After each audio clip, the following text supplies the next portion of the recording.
Disney drops the gloves with a magical twist on NBA broadcasting. The king takes his talents away from social media, and one of basketball's most iconic voices prepares to sign off for the last time. I'm your host, Kyle, and welcome to Front Office Files, where we break down the biggest business moves in basketball from the past week. From animated adventures to legendary farewells, let's dive into the money moves transforming the NBA landscape.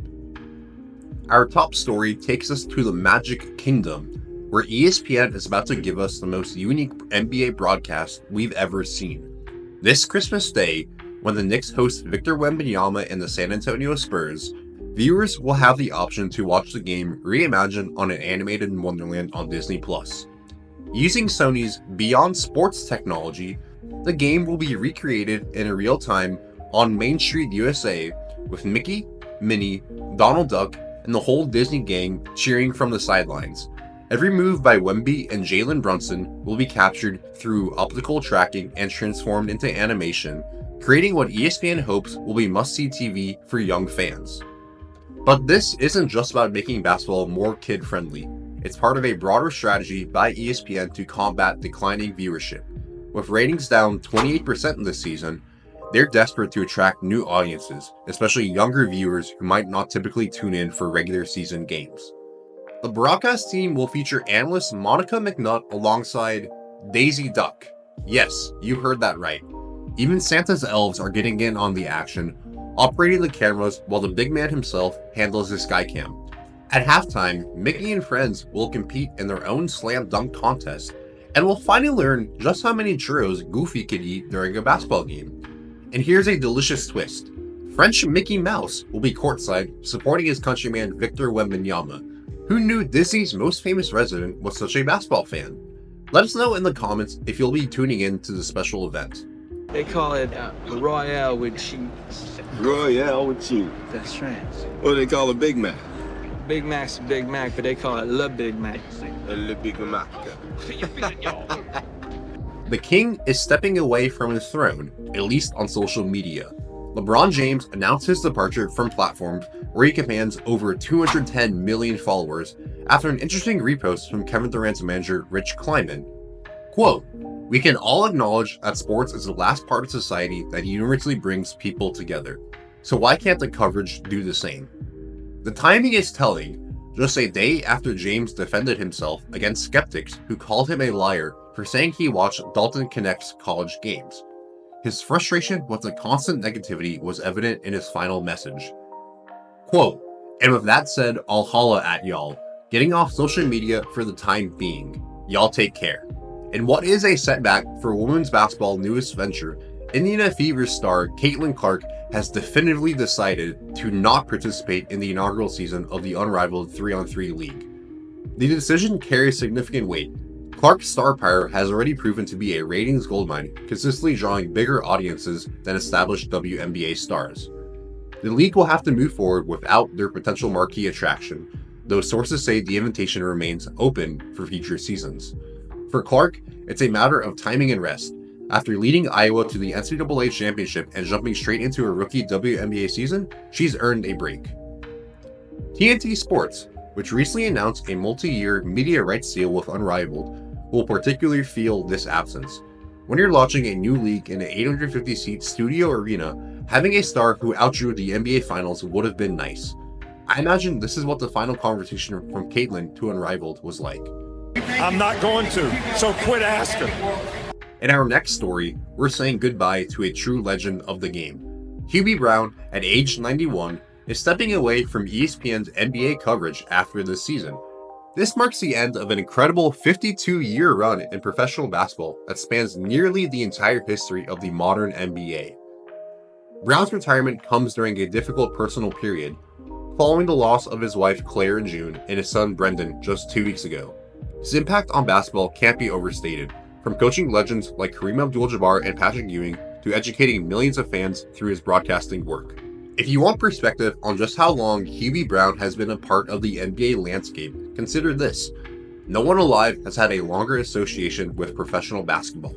What makes Brown special isn't just his longevity though, it's how he's evolved with the game. Unlike many old school voices, you rarely hear him ranting about how things used to be.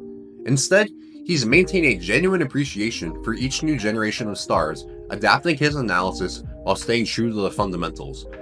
It would be fitting to give him one last Christmas game assignment if he wants it. Let the legend choose his final matchup. After all, how many people can say they've analyzed both Kareem Abdul-Jabbar and Victor Wembanyama? Let's rapid fire through some other stories making waves around the league. Inside the NBA is heading to ESPN through a landmark licensing deal. This deal transformed a potential billion-dollar courtroom battle into a win-win partnership. ESPN gets the pregame show they spent decades trying and failing to create. TNT saves face and maintains their basketball presence despite losing game rights. The NBA avoids a messy lawsuit that could have revealed sensitive details about their negotiations. But the biggest winners might be the fans. Inside the NBA's chemistry and candor will remain on the air, now reaching more viewers than ever before. The show will be featured during the NBA's biggest moments, including the finals, which it never had access to before. For the full story on how this groundbreaking partnership came together, check out our deep dive video on our channel. The Cavaliers' 15-game win streak finally came to an end against the Celtics in a game that drew 1.9 million viewers, up 79% from comparable coverage last year. The Dallas Wings won the WNBA draft lottery, positioning them to land UConn superstar Paige Bueckers. This could be transformative for the franchise. Bueckers already has a $1.4 million NIL valuation and over 5 million social media followers, more than any college football or basketball player. With personal deals already in place with Nike and Gatorade, she could be the marketing boost the Wings need. The NBA is investigating the New York Knicks over Rick Brunson's promotion on Tom Thibodeau's coaching staff. The timing raises eyebrows. Rick's son Jalen signed a team-friendly extension this summer, passing at potentially $113 million more in free agency. While the Knicks maintain the elder Brunson's promotion and salary are within industry standards, the league wants to ensure there's no connection between the two moves. The Philadelphia 76ers' rocky start has exposed some internal drama, with Tyrese Maxey calling out Joel Embiid in a team meeting for chronic lateness. While the organization remains committed to both Embiid, who's making $51.4 million this year, and their front office structure, it's a situation worth monitoring, though trading Embiid isn't an option due to CBA restrictions on newly extended players. Pelicans pulled off the fastest turnaround of the season, signing guard Elfrid Payton to a non-guaranteed deal and starting him 11 hours later. Talking about hitting the ground running, Payton dropped 11 points on efficient shooting in his unexpected debut. The NBA is revolutionizing the All-Star game with a 4-team tournament format for 2025. Think pickup basketball rules. First 2 games to 40 points, championship game to 25. The winners take home $100,000 each, while Stephen Curry is helping shape the event in his home market of San Francisco. More to come on this in a future deep dive video. Speaking of big changes, Zion Williamson and his agency CAA have parted ways. While the reasons remain unclear, the timing is interesting given Williamson's unique contract situation, where portions of his $197 million deal aren't guaranteed unless he meets specific weight and games played thresholds. Trae Young has joined Jordan Brand in a multi-year deal that will see him potentially headline the Air Jordan 39 signature shoe. As we wrap up this week's episode, here are some developing stories to watch. The Lakers may be reconsidering their stance on trading D'Angelo Russell after his strong play off the bench. The Nets have put their entire roster on the trading block, potentially kickstarting this year's trade season. Nick Claxton could easily get them a first-round pick. That extension is very team-friendly, especially with the cap rising 10% each year for the next few seasons. Reports of MLB's plans for national streaming packages in 2028 could provide a blueprint for the NBA's future media rights strategy. Thanks for watching this episode of Front Office Files. If you enjoyed diving into the business side of basketball, make sure to like, comment, and share with someone who would enjoy breakdowns of the money moves behind the game. Subscribe for more content on how off-court decisions shape what happens on the hardwood. Until next time, this is Kyle with Basketball Business.